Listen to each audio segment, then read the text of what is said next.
Buenos días, compartimos el reporte número 65 del Ministerio de Salud de la Nación sobre la situación en relación a la pandemia por el nuevo coronavirus, las medidas implementadas, las recomendaciones y la situación actual. Según la información recibida por el Sistema Nacional de Vigilancia en Salud, observamos que son 2.571 los casos confirmados en Argentina, 128 en las últimas 24 horas.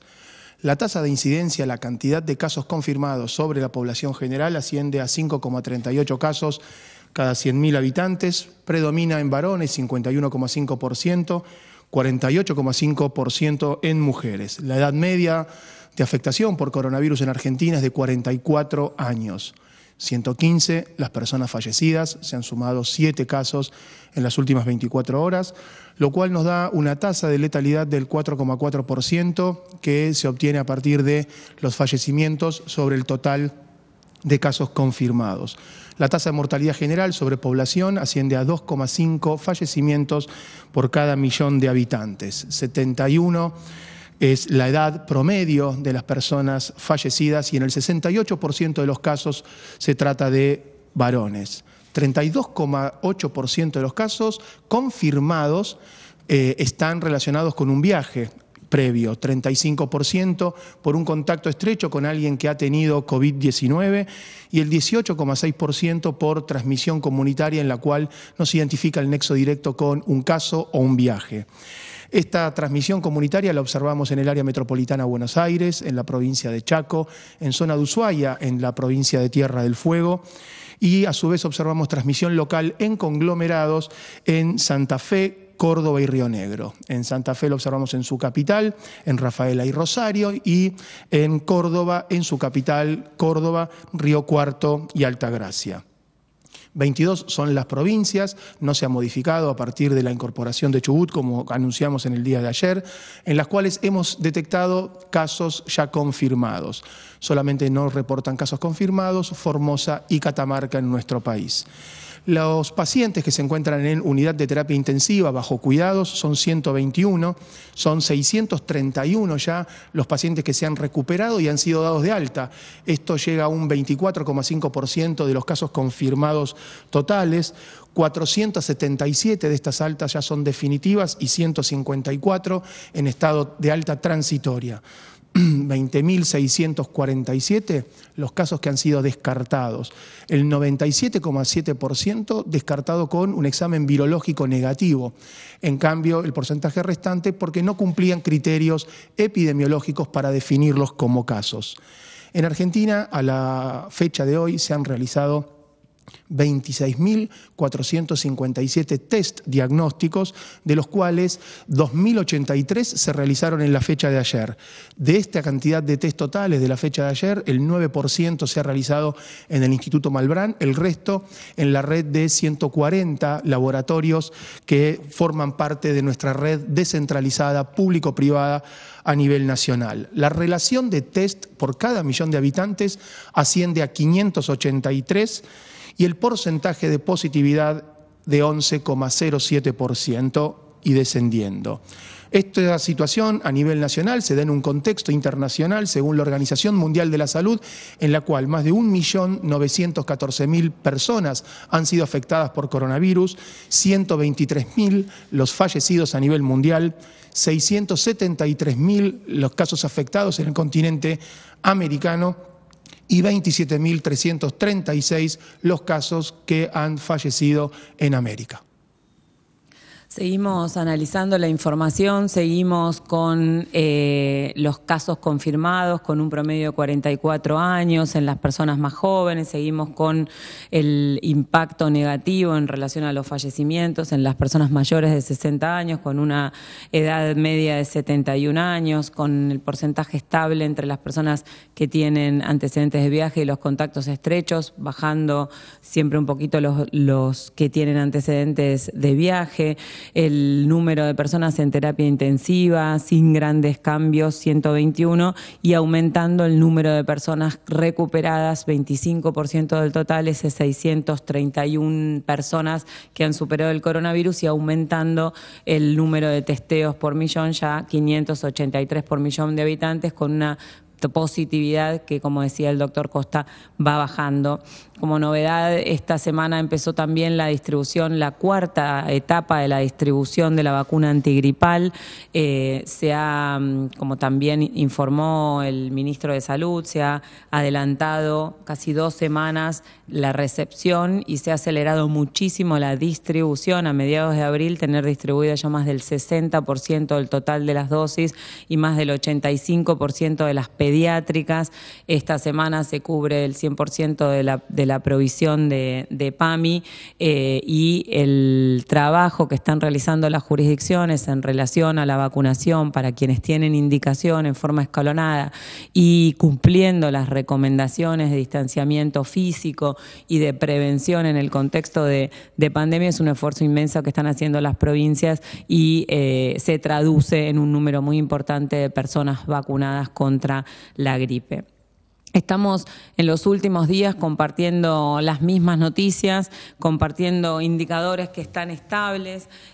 Cuanto más estables, cuanto menos novedades tengamos en este aspecto es mejor. Cuanto más podamos seguir teniendo los mismos indicadores, son buenas noticias y nos va a permitir, como ya estamos haciendo desde que se anunció esta etapa del aislamiento social preventivo obligatorio, seguir trabajando en analizar esta administración del aislamiento y esta estratificación y escala de actividades esenciales definidas por actividad y definidas también en función de la situación epidemiológica que es variada a nivel nacional para poder organizarlas, definir un protocolo y definir el monitoreo, porque como dijimos, este día a día va a ir dándose en función de actividades que se incorporan en lugares donde el riesgo es más bajo, con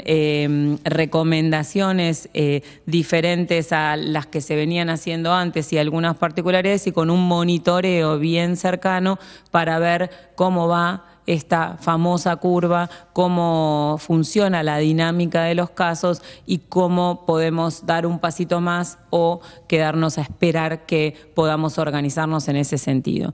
Y uno de los ejes fundamentales en esta pandemia es la información, es comunicar y tiene un rol clave, así que hoy en nuestro reporte le queríamos dar un espacio a este tema tan relevante.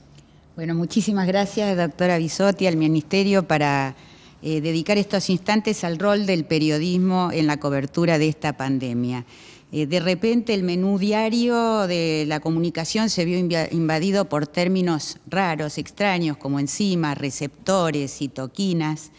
La pandemia y el coronavirus pasaron a ser protagonistas principales de la información desde la mañana hasta la noche, y hasta los programas políticos de los horarios de mayor audiencia se discute sobre cuestiones técnicas como, por ejemplo, la cantidad de test que deben realizarse o las estrategias sanitarias, que hasta ahora eran materia propia de un grupo de especialistas. Por otro lado, el mundo se puso a trabajar contrarreloj para encontrar la causa de un extraño brote de neumonía que apareció en China. Pero en la premura, en la avidez por encontrar una forma de detener la progresión de la epidemia, las investigaciones y las publicaciones se multiplicaron a un ritmo vertiginoso, muchas veces pasando por alto normas establecidas y muy estrictas en la comunidad científica, como la revisión por pares o la experimentación en animales. Así, casi sin filtro, la cantidad de información que nos llega puede ser abrumadora y en lugar de iluminarnos puede confundirnos o ser tóxica. Por eso la Organización Mundial de la Salud advirtió sobre el peligro de esta infodemia. Por su impacto en la salud de la población, sabemos que estos temas requieren un cuidado especial y también conocer cómo funciona la ciencia y la investigación. Con nuestras palabras podemos producir hechos y llevar a decisiones erróneas. Como sabemos los periodistas científicos que nos entrenamos para el tratamiento de estos temas, es fundamental conocer estas materias, cómo se hace un estudio clínico o cómo se trabaja en el mundo científico para no difundir falsas promesas o tratamientos mágicos.